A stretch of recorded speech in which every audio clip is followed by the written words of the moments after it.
नमस्कार प्यारे छात्रों, आप सभी का स्वागत है आपके अपने YouTube चैनल जिसका नाम है राम संस्कृत क्लासेस।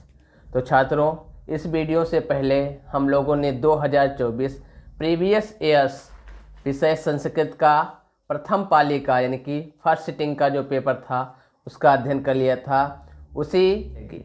तो आइए शुरू करते हैं। प्रश्न नंबर 1। प्रश्न नंबर 1 कह रहा है कि प्रोक्त शब्द का अर्थ क्या है, यानी प्रोक्ता पद का अर्थ है। तो प्रोक्ता माने कहता है प्रउक्ता, उक्ता माने कही गई, प्रोक्ता माने कही गई। इसी तरह प्रश्न नंबर 2 है मति शब्द की तृतीया विभक्ति एक वचन रूप क्या बनेगा? मत्या। क्या बनेगा? मत्या। यानी कि प्रश्न नंबर 2 का ऑप्शन ए सही है। प्रश्न नंबर 3 है जो वेरी मोस्ट इंपॉर्टेंट प्रश्न है। कभी तो दामोदर गुप्त की कुटनीम या फिर राजशेखर की काव्य मीमांसा, दो में से एक प्रश्न हर हाल में परीक्षा में आता है। तो प्रश्न नंबर 3 कह रहा है काव्य मीमांसा नामक ग्रंथ के रचनाकार कौन है? तो काव्य मीमांसा किसकी है? राजशेखर की। आइए आगे बढ़ते हैं और प्रश्न नंबर 4 देख रहे हैं। प्रश्न नंबर 4 कह रहा है कि पटना किस शब्द से निर्मित है? तो जो पटना शब्द है वो पट्टन शब्द से निर्मित है। पट्टन का पट्टनम यानी पट्टनम शब्द से निर्मित है। प्रश्न नंबर 5 है पटना नगर की पालिका देवी कौन है? तो पटना नगर की पालिका देवी है पट्टन देवी। प्रश्न नंबर 6 है गच्छेयु पद में कौन सी धातु है? तो गच्छेयु पद में गम धातु है। कौन सी धातु है? गम धातु। गम धातु में ध्यान लीजिएगा, ये भी गम है, ये भी गम है, लेकिन जिसमें माँ में हलंत होगा वो सही है। तो ऑप्शन नंबर सी सही है।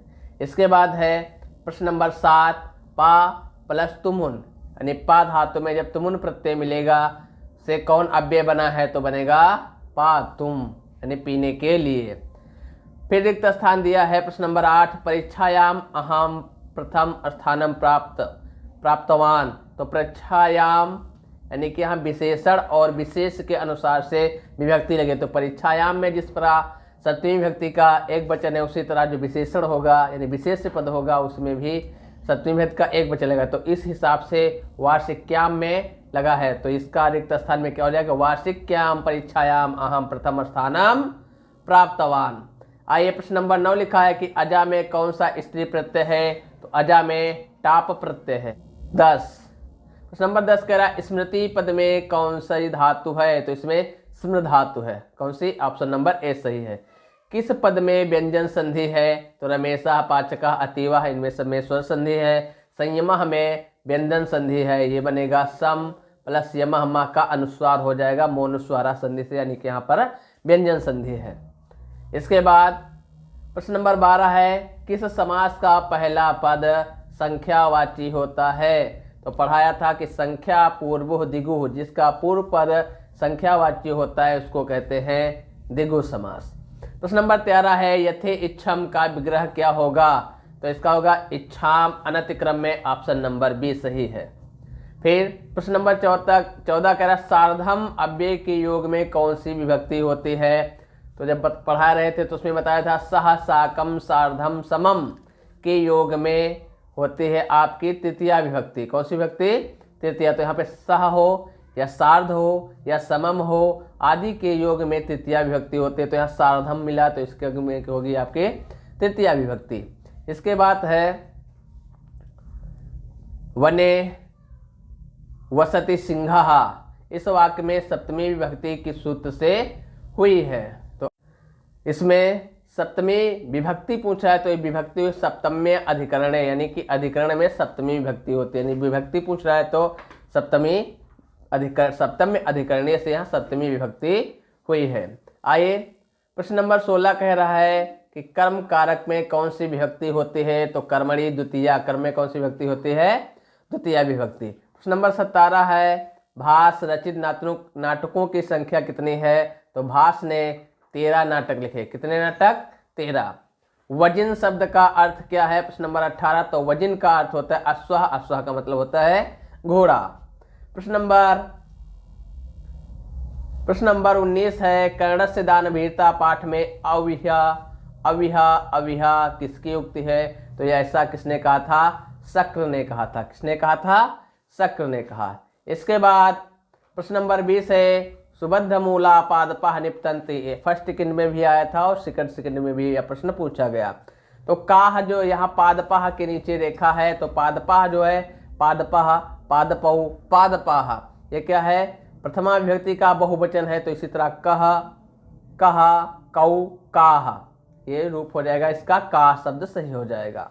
प्रश्न नंबर 21 है असमद शब्द का रूप पंचमी विभक्ति बहुवचन में क्या होगा। तो असमद जो है इसका पंचमी विभक्ति में होगा असमत शब्द बनता है। असमद का असमद, युष्मद का युष्मत बनता है।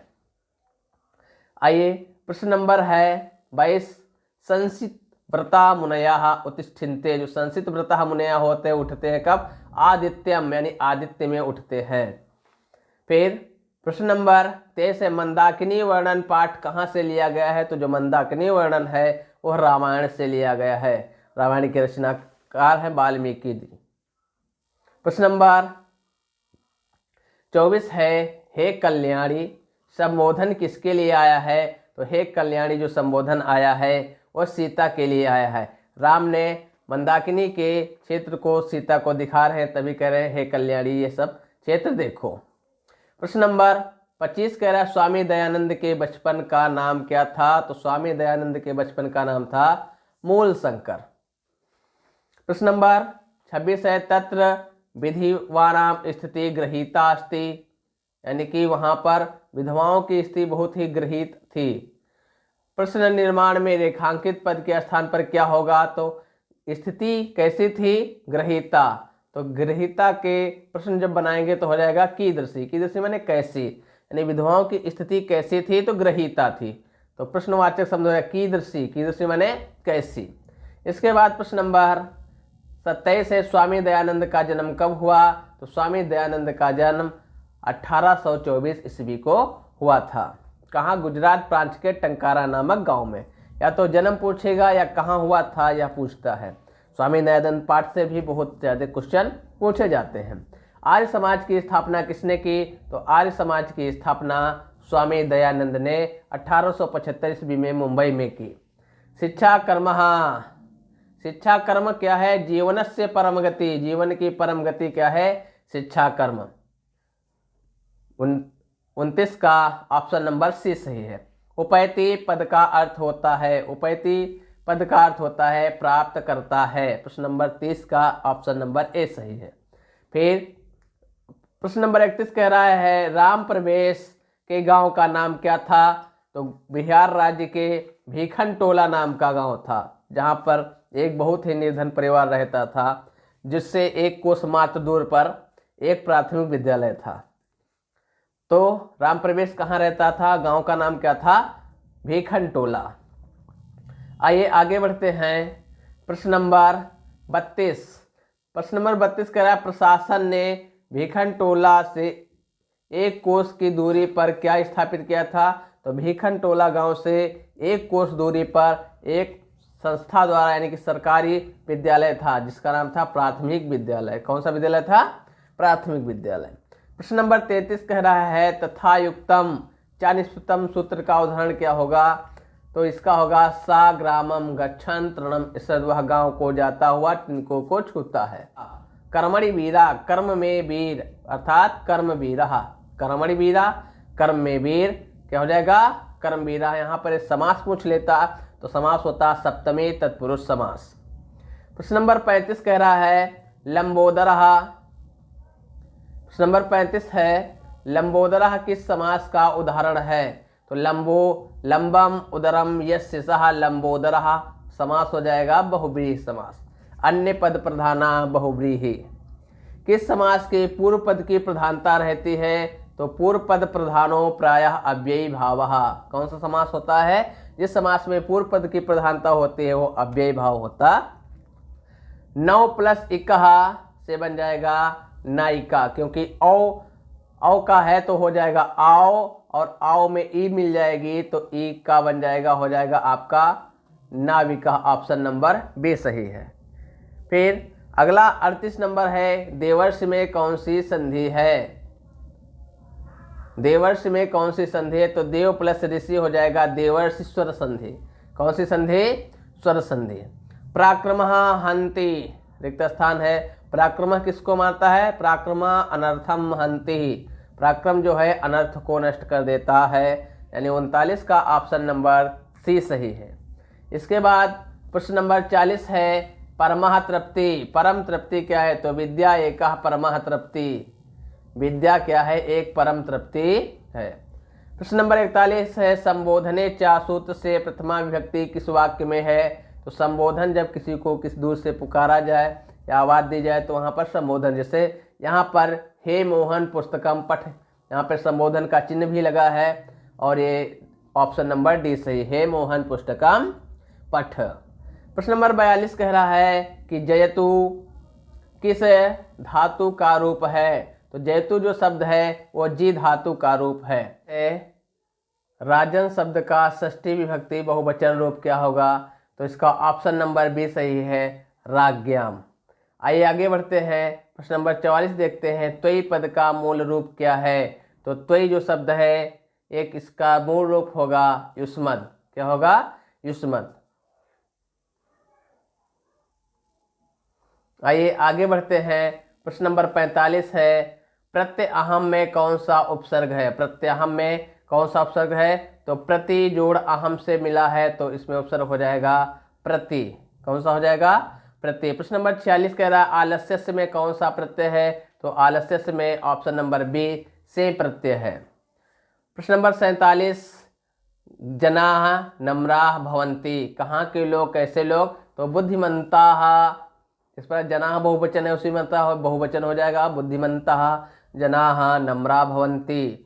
48 नंबर है बालिकाः मार्गे पतति, तो धावत धावन, और क्या है अगला?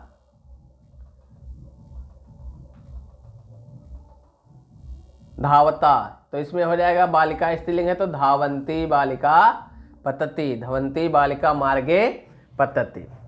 इसके बाद 49 नंबर है नम धातु से ता प्रत्यय लगेगा तो शब्द बन जाएगा नतम। क्या बनेगा? नतम। फिर गई धातु से लिट लकार उत्तम पुरुष का एक वचन बनेगा गास्यामी। क्या बनेगा? गास्यामी। फिर प्रश्न नंबर 51 कह रहा मधुर से तल प्रत्यय लगेगा तो क्या बनेगा? तलंतम स्त्रियाम मधुरता बनेगा। शब्द क्या बनेगा? मधुरता। प्रश्न नंबर 52 कह रहा है निरुक्त का कार्य क्या होता है? तो वेदार्थ बोध, यानी वेद के अर्थ का बोध कराना ही निरुक्त का कार्य होता है। प्रश्न नंबर 53 कह रहा है गीप प्रत्यय किस पद में हुआ है? तो गीप प्रत्यय हुआ है कुमारी में। किसमें? कुमारी में। प्रश्न नंबर 54 कह रहा है चपल से तरफ प्रत्यय, यानी तरफ से कौन सा पद बनेगा? तो तरफ लगेगा तो बनेगा चपल तरह। क्या बनेगा? चपल तरह। प्रश्न नंबर 55 है आर्यभट्टीयम किसकी रचना है? तो आर्यभट्ट की रचना है जिसका नाम है आर्यभट्टीयम। प्रश्न नंबर 56 कह रहा उपगम्य में कौन सा प्रत्यय है? तो यदि उपसर्ग पहले हो और लास्ट में या हो तो वहां पर होता है लेप प्रत्यय। कौन सा प्रत्यय होता है? लेप प्रत्यय। प्रश्न नंबर 57 कह रहा है कि आसीत किस लकार का रूप है? यह प्रश्न दोबारा आ गया तो आसीत जो शब्द है लंग लकार का रूप है, यानी कि पहले भी परीक्षा में पूछा गया, फर्स्ट वाले में और सेकेंड वाले में भी यह प्रश्न पूछा गया। इसके बाद है प्रश्न नंबर 58 छात्र शब्द के समान किस शब्द का रूप चलेगा? तो छात्र क्या है? अकारांत है और पुल्लिंग है, तो नपुंसक लिंग पुस्तक भी है, फल भी नपुंसक लिंग है और जल भी नपुंसक लिंग है। माना कि सब अकारांत हैं, लेकिन जो छात्र है अकारांत क्या है? पुल्लिंग है, तो अकारांत पुल्लिंग गज के समान छात्र के रूप चलेगा। संसार में कौन सा उपसर्ग है? प्रश्न नंबर 59, तो संसार में सम प्लस साराह संसाराह, 59 का सी ऑप्शन सही होगा, सम। आइए अयम जटाभि तापसः ज्ञायते, यहाँ जटाभि में तृतीया विभक्ति किस सूत्र से हुई? तो इत्थम भूत लक्षणे, जहाँ पर भूत जैसे लक्षण दिखाई दे वहाँ पर होती है तृतीया विभक्ति। तो कौन सा सूत्र लगा है? इत्थम भूत लक्षणे, ऑप्शन नंबर ए सही है। परस्य उपकारः परोपकारः, समस्त पद क्या हो जाएगा? परोपकारः, 61 का ऑप्शन नंबर बी। प्रश्न नंबर 62 कह रहा है ऋण्यभ्यो गीप, सूत्र से गीप प्रत्यय किस पद में हुआ है? तो ऋकारांत। तो कौन सा शब्द है यहाँ पर ऋकारांत? धात्री। धात्री में ऋण्यभ्यो गीप सूत्र से गीप प्रत्यय लगा हुआ है। इसके बाद प्रश्न नंबर 63 कह रहा है इंद्र का स्त्री रूप क्या होगा? स्त्रीलिंग यानी इंद्र शब्द का स्त्रीलिंग रूप बनेगा इंद्राणी। ऑप्शन नंबर सी सही है। प्रश्न नंबर 64 है व्याघ्र पथिक कथा में अहह महापंके पतितो असि। अरे आप तो महान कीचड़ में फंस गए हो, गिर गए हो। अतः त्वाम अहम उत्थापयामि, इसलिए मैं आपको उठाने आ रहा हूँ। ऐसा किसने कहा था? तो व्याघ्र पथिक कथा में व्याघ्र ने पथिक से कहा। किसने कहा? व्याघ्र ने कहा था। प्रश्न नंबर 65 है हितोपदेश कैसा ग्रंथ है? तो जो हितोपदेश है वह बाल कथा ग्रंथ है। कैसा है? बाल कथा ग्रंथ है। दारा पद का अर्थ क्या होता है? दारा पद का अर्थ होता है पत्नी, और दारा शब्द जो होता है नित्य पुल्लिंग में चलता है और जिसका अर्थ होता है पत्नी। आइए 66 नंबर है महत्व में कौन सा तद्धित प्रत्यय है? तो महत्व में त्वा प्रत्यय है। कौन सा प्रत्यय है? त्वा प्रत्यय। ज्ञानम क्रियाम विनः भारः, इस वाक्य में प्रश्न बनाने के लिए रेखांकित पद के स्थान पर क्या होगा? तो क्रियाम, क्रिया के बिना, क्रिया के बिना, बिना योग्य द्वितीया। तो कम ना, कस्मिन सप्तमी है, कस षष्ठी है, कम में भी नहीं। तो क्रिया स्त्रीलिंग है तो उसी तरह काम रूप बनेगा। स्त्रीलिंग द्वितीया का एक वचन तो काम बनेगा। इसका क्या होगा? काम बिना। ज्ञानम काम बिना भारः, ज्ञान किसके बिना भार के स्वरूप है? तो क्रियाम बिना। तो इसके स्थान यदि हम प्रश्न बनाएंगे तो क्रियाम की जगह पर क्या हो जाएगा? काम होगा। प्रश्न नंबर 69 है प्रत्यागतः में कौन सा उपसर्ग है? तो प्रति जोड़ आगतः प्रत्यागतः कौन सा उपसर्ग है? प्रति उपसर्ग है। आइए आगे बढ़ते हैं। उ और आ, तो उ के बाद यदि कोई असमान स्वर आता है तो उ के स्थान पर वा हो जाएगा। क्या हो जाएगा? वा हो जाता है। नया वर्ण क्या होगा? उ और जोड़ आ बराबर वा। आइए आगे बढ़ते हैं। प्रश्न नंबर 71। प्रश्न नंबर 71 कह रहा मातेव में किन किन वर्णों की संधि हुई है? तो यहाँ पर माता जोड़ इव यानी माता की तरह, माता जोड़ इव यानी कि माता का आ और ई, तो यानी कि यहाँ पर बड़ा आ और छोटी ई यानी दीर्घ आ और ह्रस्व ई से मिलकर बना है मातेव यानी माता की तरह मातेव।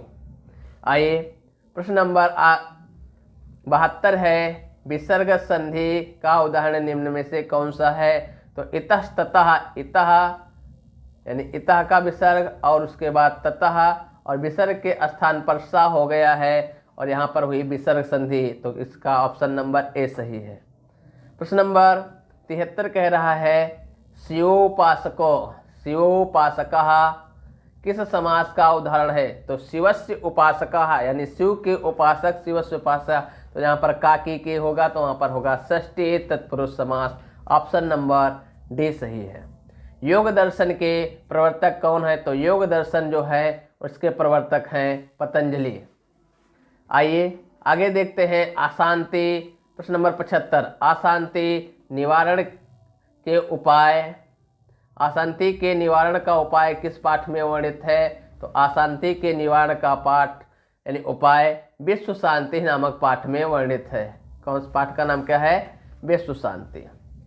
एव असहिष्णुताम जनयन्ति, क्या असहिष्णुता को जन्म देती है? तो द्वेषः यानी आपस में जो द्वेष होगा वह असहिष्णुता को जनयति माने जन्म देती है। 76 का ऑप्शन नंबर सी। प्रश्न नंबर 77 है बिरलाह पद का अर्थ क्या होगा? तो बिरलाह माने होता है बिरल यानी बहुत कम, बिरलाह माने बहुत कम। 77 का ए। किससे शांति होती है? प्रश्न नंबर 78 तो परोपकार से शांति होती है। परोपकार से क्या होता है? शांति होती है और द्वेष करने से या क्रोध करने से अशांति होती है। प्रश्न नंबर 79 है वसुधा एव की संधि क्या होगी, वसुधा प्लस एव हो जाएगा, वसुधैव। ऑप्शन नंबर डी सही है। ऑप्शन क्या है, डी सही, वसुधैव। फिर रूपम रक्षते, यानी रूप की रक्षा किससे की जाती है, तो मृजया रूपम रक्षते, मृजया के द्वारा रूप की रक्षा की जाती है, तो ऑप्शन नंबर सी सही है। प्रश्न नंबर 81 कह रहा है पहले शिष्य वेदारंभ कहाँ करते थे, तो पहले के समय में जो शिष्य होते थे वेदारंभ गुरुगृह में करते थे, यानी कि गुरुओं के ग्रह में वेदारंभ का प्रारंभ होता था, यानी गुरुकुल की पद्धति थी प्राचीन समय में। आइए प्रश्न नंबर 82 है संस्कार कितने होते हैं, तो संस्कार षोडशः भवन्ति, 16 होते हैं। कितने, 16 संस्कार होते हैं। प्रश्न नंबर 83 है सीमांतोन्नयन संस्कार का प्रयोजन क्या है, तो जो सीमांतोन्नयन संस्कार है जन्म से पूर्व होता है, इसका होता है गर्भवती की प्रसन्नता, क्योंकि जो गर्भाधारण होता है और गर्भ की रक्षा के लिए, फिर पुंसवन होता है गर्भस्थ के संस्कारों का आरोपण के लिए, फिर तीसरा होता है सीमांतोन्नयन जो गर्भवती की प्रसन्नता के लिए होता है, यानी कि इसका 83 का ऑप्शन नंबर सही है आपका बी। आइए आगे बढ़ते हैं। प्रश्न नंबर 84 करा वीरेश्वर कारुणिकः मंत्री आसीत, तो वीरेश्वर कीदृशः कैसा मंत्री था, कारुणिक था, तो कारुणिका की जगह पर प्रश्न बनाएंगे तो हम शब्द हो जाएगा कीदृशः। वीरेश्वरः कीदृशः मंत्री आसीत, उसका उत्तर हो जाएगा वीरेश्वरः कारुणिकः मंत्री आसीत। आइए प्रश्न नंबर 85 देखते हैं चंद्रादित्यस्य राज्ञी, चंद्रादित्य की रानी एव विजयांका इति मंत्रे, जो चंद्रादित्य की रानी थी जिसका नाम था विजय भट्टारिका, एव माने उसको ही विजयांका इति बहवः जना मनते, बहुत से लोग मानते थे, तो रिक्त स्थान में क्या जाएगा, विजय भट्टारिका। तुष्णीम पद का अर्थ होता है, तुष्णीम का मतलब होता है, प्रश्न नंबर 86 तुष्णीम माने होता है मौन, तुष्णीम का मतलब होता है मौन। 87 नंबर हमारी मातृभूमि कैसी है, तो अयम निर्मला वत्सला मातृभूमि, विशाला निर्मला वत्सला, यानी तीनों है, इसका मतलब ऑप्शन नंबर डी सही हो जाएगा। ऑप्शन नंबर डी सही है। हमारी मातृभूमि कैसी है, तो सब है, निर्मला भी है, वत्सला भी है और विशाला भी है, ऑप्शन नंबर डी सही, ए बी सी तीनों सही। प्रश्न नंबर पूछ रहा है 88 नंबर शैक्षणिक संस्कार कितने हो, तो शैक्षणिक संस्कार 5 होते हैं, जन्म से पूर्व 3 होते हैं, शैशवावस्था में 6 होते हैं, शैक्षणिक संस्कार 5 होते हैं, और एक होता है विवाह के समय, और एक होता है अंत्येष्टि संस्कार, कुल मिलाकर 16 संस्कार होते हैं।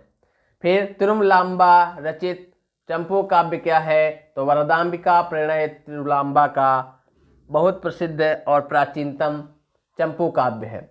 गद्य और पद्य से मिश्रित जो काव्य होता है उसे चंपू काव्य कहा जाता है।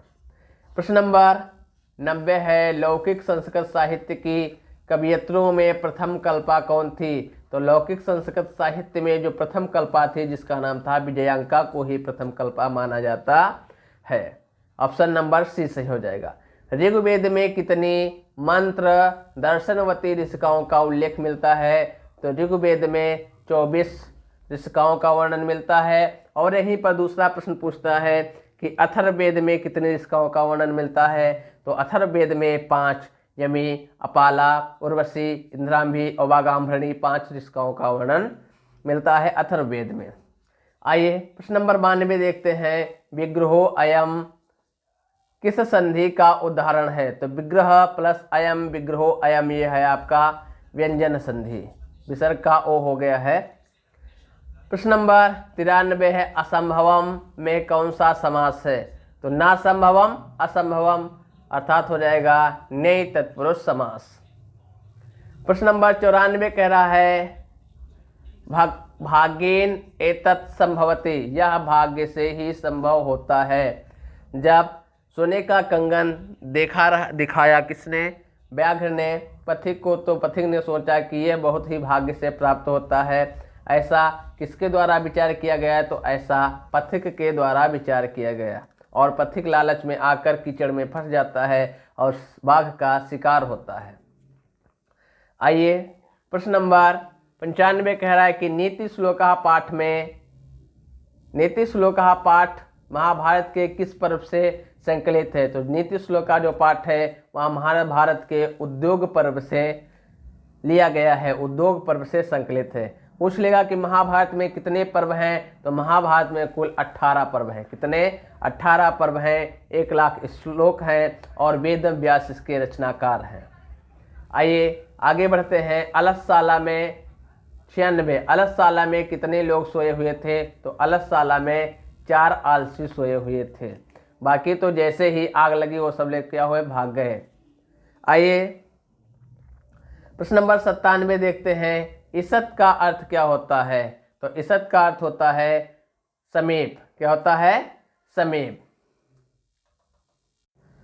प्रश्न नंबर 98 है। बालकः सिंहात बिभेति, बालक सिंह से डरता है। तो भीत्रार्थानाम भय हेतु, जहाँ पर भी अर्थक धातु आ जाए, भय हेतु का वाक्य होता है, वहाँ पर पंचमी विभक्ति होती। तो ये उदाहरण में सूत्र, यानी यह उदाहरण जो है किस सूत्र का है, तो ऑप्शन नंबर सी हो जाएगा, भी अर्थानाम भय हेतु। और यदि पूछेगा इसमें कौन सी विभक्ति है, तो पंचमी विभक्ति है। फिर सततम प्रियवादिनी, सुलभा पुरुषः राजा सततम प्रियवादिनी। 99 का सतत प्रियवादी लोग होते हैं, सुलभ होते हैं, बहुत ही आसानी से प्राप्त हो जाते हैं। जो हमेशा प्रिय प्रिय बोलने वाले होते हैं वो बहुत ही आसानी से प्राप्त हो जाते हैं। लेकिन जो अप्रिय बोलने वाले हैं वैसे श्रोता और वक्ता दोनों ही दुर्लभ होते हैं। प्रश्न नंबर 100 कह रहा है कि भारतीय जीवन दर्शन का महत्वपूर्ण उपादान क्या है। तो भारतीय जीवन दर्शन का जो महत्वपूर्ण उपादान है, जिसका नाम है संस्कार। क्या है? संस्कार भारतीय जीवन दर्शन का महत्वपूर्ण उपादान है। तो ये रहे आपके प्रीवियस ईयर क्वेश्चन 2024 सेकेंड पाली का पेपर। आशा करते हैं आप लोगों को बहुत बढ़िया तैयारी हुई होगी और आप लोगों ने अच्छा किया है। तो परीक्षा से पहले आशा करते हैं कि आप सभी लोग जितने भी प्रीवियस ईयर के क्वेश्चन हैं उनको हल कर लीजिए और 2-4 मॉडल पेपर भी हल कर लीजिए। और जहाँ तक हो सके तो आप लोग जब पेपर हल करिए तो एक ओमार शीट रखिए और ओमार शीट पर काला करते रहिए, जिससे परीक्षा में जो आपके ओमार शीट पर भरने में जो गलतियाँ होती हैं उनमें सुधार होगा। तो आशा करते हैं आप लोगों को यह वीडियो अच्छा लगा हुआ होगा। यदि अच्छा लगा है तो वीडियो को लाइक करिए, शेयर करिए और अपनी तैयारी को निरंतरता बनाए रहिए। मिलते हैं पुनः अगले वीडियो में। तब तक के लिए धन्यवाद। नमस्कार।